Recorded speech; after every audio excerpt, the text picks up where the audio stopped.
And we're joined by Assistant Fire Chief Eric Grutendorst. So we see Vancouver firefighters are getting their turnout gear replaced because there are concerns that the suits that firefighters wear might be adding to the high cancer rates we see among firefighters. So if Vancouver's doing it, why isn't Kelowna?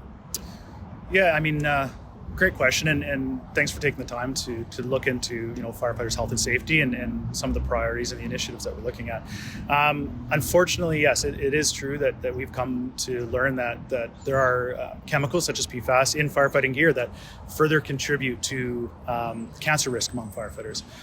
As we know, firefighters are exposed to a number of carcinogens and cancer-causing agents when they respond to structure fires and car fires and hazardous materials calls. So it's really unfortunate, obviously, that now part of our protective gear is also causing cancer. So certainly it's something that's very high on our priority list to try and find an initiative to reduce any sort of cancer-causing agents that have an effect on our firefighters.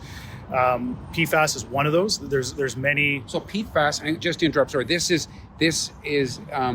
in one layer of this turnout gear, this PFAS, which is polyfluoroalkyds, is found to be a carcinogen. But I suppose that we're not fully clear on how much that might have contributed to the higher cancer rates we see in firefighters.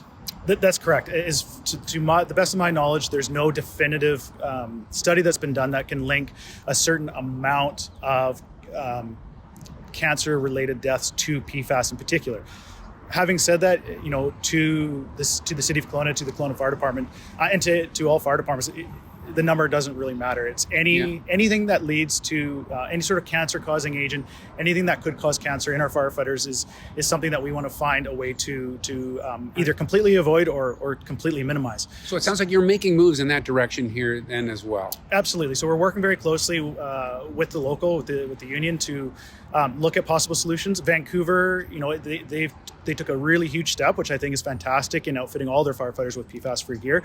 We're watching very closely, to the gear that they've purchased for their firefighters and other fire departments as well that are going down the same road. So it's something that we're working very diligently with the union on to try and find some solutions. But having said that, there's a good number of other cancer-causing agents, as you can imagine, that our firefighters are exposed to, that we're also working on initiatives for. Firefighting is inherently dangerous. You've got to do what you can to take care of the risks you can take care of, right? For sure. And at the end of the day, we will never be able to completely mitigate all risk, but we want to do everything that we possibly can to minimize any sort of exposure that our firefighters have. Makes sense. Appreciate this. Eric, thanks very much. Yeah, thanks for your time. And thanks for watching Kelowna Now. We don't just report the news. We live here too. We're your neighbors, bringing you stories that matter to all of us. No government funding, no outside influence. Kelowna Now, local, independent. News you can trust.